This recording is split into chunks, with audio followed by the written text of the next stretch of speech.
I'm going to talk today about some research that in our lab we've been calling Going Green to Save Your Genes, which is the use of kin-based appeals in environmental messaging. I'm going to start by looking at a certain type of conservation message. This is what we call the Save the Future appeal, and in a lot of environmental messaging, there's a real emphasis on saving the environment for future generations because of the effect that conservation behaviors have on the future. This messaging assumes, though, that people today, when they're making decisions about conservation, care about what the state of the world in the future is going to be like. And part of the reason we're all here today is because we know that people don't always care about that. They say, if I have water and lights, then who cares what's happening in 50 years? And so the question is, how well do these future-focused frames really work, and is this the best way to promote them? Well, first, let's talk about the difficulties of a future-focused conservation appeal. Now, one problem from a psychological perspective is that negative consequences of bad conservation behaviors are really far into the future. And so when we run our washing machine during peak hours or we drive instead of walk, there's no immediate feedback telling us that this is bad for the environment. And for anybody who's familiar with behaviorism, which is probably some of us in this room, or even if you've had like a pet or a kid, you know that the negative consequences of a bad behavior need to come pretty soon after the behavior for there to be any real behavior change. Humans are short-term thinkers, and consequences that are 10 or 50 or 100 years in the future aren't that compelling to us. Now, one way to address this problem is to bring the future into the present. So how do we make the future important to people now? Oops. Well, so one possible way is to get people to think about children, because even if we personally aren't around to see the effects of our behavior on the world, it's very likely that children will be. And of course, that's implicit in a lot of the Save the Future appeals. They're very based on save the environment for future generations, people who are young now. But we may need to bring it closer to home than just children in general. And there's a lot of research showing that people are much more willing to help and sacrifice for their relatives than for non-relatives. So I've got a graph here showing some research by Bernstein, Crannell, and Kitayama, which shows that not only are people more willing to help their relatives, but even within relatives, genetic relatedness matters. And so people are even more willing to help those to whom they share more genes than people with whom they're less related. So we decided that a kin-based appeal, asking people to help the environment for their kin, and in particular children, their own children, is going to be more effective than asking them to help the environment for future generations. And then our next question was whether the sex of the messenger is going to matter for kin appeals.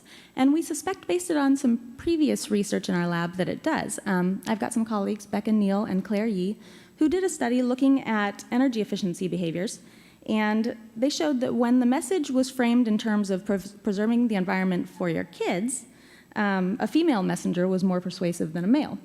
But when it was framed in more leadership terms, like preserve the environment to be a leader in your community, it was more effective coming from a male. And we're not really sure why that is. We suspect there's some sort of perceived domain of expertise where people, see women as more competent in the realm of home and family and men as more competent in this status leadership realm. But we decided to test that in these set of studies too and see if we could replicate that. And so, to sum up our hypotheses, we predicted a main effect of kin appeal with people being more willing to help an environmental cause when asked to do so for their own children than for future generations, and which is the control message that we used. And then further, we thought that this was going to be moderated by the sex of the messenger, with a female messenger being more compelling than a male for this kin message, and not necessarily for the control message. So we tested this in 2 different studies. The first study, we had 92 ASU undergraduates who completed an unrelated computer study, and then when the study ended, we put a question on the screen asking them if they would volunteer time for an environmental cause. So half the participants were given the kin appeal condition, which said, imagine your own children growing up in a world poisoned by everyone now. Your future family needs you now. And then the other half saw the control, the non-kin appeal, which said, imagine people in the future growing up in a world poisoned by everyone now.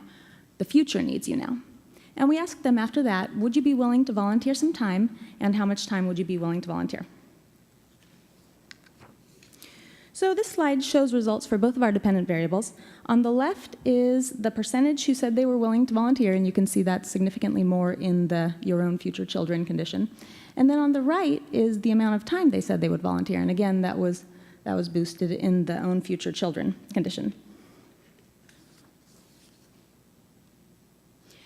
So study 1 confirmed our first hypothesis that people were going to be more willing to volunteer their time for an environmental cause when they were asked to do so for their own children than for future generations. But our population was college undergrads, many of whom don't have kids, don't want anything to do with kids, whether they're kin or not. And so we were happy that this worked on them, but we wanted to see if it would replicate in an adult population for whom this idea of having children was going to be more relevant. So to get a broader community sample, we decided to use mTurk, which is an Amazon service that lets researchers pay participants across the US for tasks, and so you get a much bigger range of locations and age and education and stuff. The task, whether it's a survey or whatever you have them do, is called a HIT. It's a human intelligent task. And then you pay them for this. And so we ran this on mTurk. We paid participants 50 cents each to complete our HIT, which they thought was going to be a series of unrelated surveys.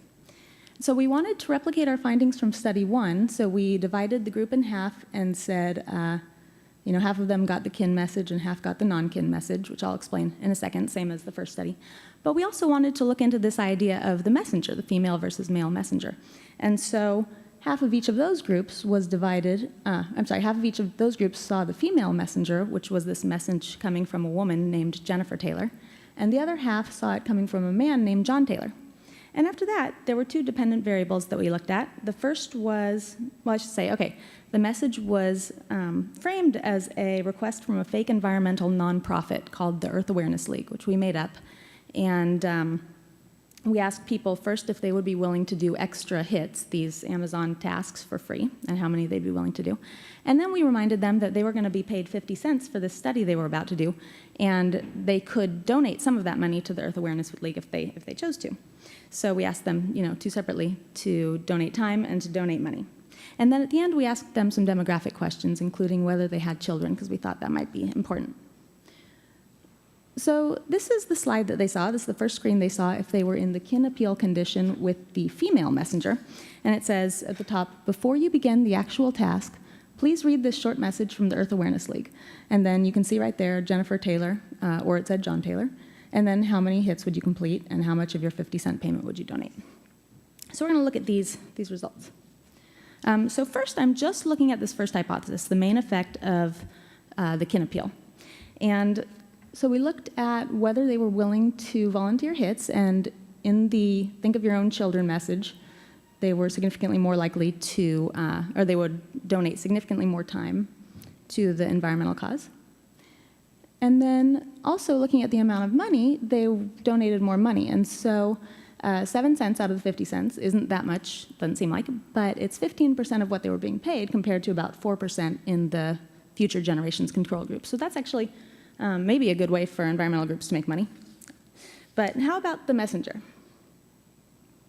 So remember, we predicted that a female messenger was going to be more effective when delivering the kin appeal than a male would. But as it turned out, this was more complicated than that, because this interaction really depended on whether people had children or not. And so here we're just looking at the monetary DV. And on this graph, we have only participants with children, which was about half our sample. So it's only parents. And the pink bar is for female messenger, the blue bar is for the male messenger. And those look maybe a little different, but they're not. Those are statistically the same. So within parents with children, we didn't find what we were looking for. The female messenger was not more effective than the male. Overall, we just saw our normal main effect of the kin appeal. So people who were asked to think about their own children, were more likely to donate money, or donated more money. Now, if we look at participants who did not have children, we see exactly what we'd hope to find, which is that the female is much more compelling than the male when talking about, your own children, the kin condition. And actually, the male is more persuasive than the female in the other condition. And this kind of makes sense. We think that what's happening here is that for people who have children, they're kind of invested in this message. So when they're given a kin appeal, they respond to it because they can relate to it. And so they're not swayed by heuristic cues like who the messenger is. Now, in the participants who don't have children, a kin appeal is not as persuasive to them. It's not as compelling because it doesn't have any real bearing on their lives right now. So they're more likely to be swayed by heuristic cues like the sex of the messenger. And this is consistent with like a dual process model of persuasive messaging. So for study 2, we replicated our main effect of the kin appeal, being more persuasive than the future generation's appeal in getting people to help the environment. And that was with a different population from the first study. And then we also found that the sex of the messenger does matter, but only in some circumstances. So as predicted, the kin-based appeal was more effective coming from a female, but only for participants who don't have children. So our overall conclusions, first we concluded that the kin-based appeal is more effective than the standard Save the Future appeal. Some people may care a lot about future generations and may really care about the state of the world in the future. But for a lot of people, if we're going to ask them to sacrifice their own desires and their own well-being, then we need to bring it a little closer to home than this kind of nebulous Save the Future thing. And talking about their own children may be a good way to do that. Now, we also concluded that different audiences are going to be affected differentially by the kin appeal and who delivers it. So if you're speaking to a group of parents at a school, then it's not going to matter who's talking about it because they all have kids and they're all going to relate to a kin-based message. But if you're talking to a general audience, some of whom are not going to be parents, then it's going to be more effective coming from a woman. And then next steps, we like to examine this messenger effect and figure out the mechanism that's driving it. We suspect the domain of expertise, but we haven't tested it and we don't really know that that's what's happening. And then also we'd like to look at other types of kin. So in the context of preserving the environment, the future is going to be really important. So we would suspect that young kin are going to be prioritized highly here. So children, nieces, nephews are going to be affected by the future in ways that aunts and grandparents aren't. And also, given the earlier findings I showed on relatedness and helping, we should see stronger effects for kin who are closer related to us. So most of all, we'd like to see these kinds of ads look more like these kinds of ads. So thank you to everybody for coming, and thank you to all my collaborators at the Global Institute of Sustainability at ASU.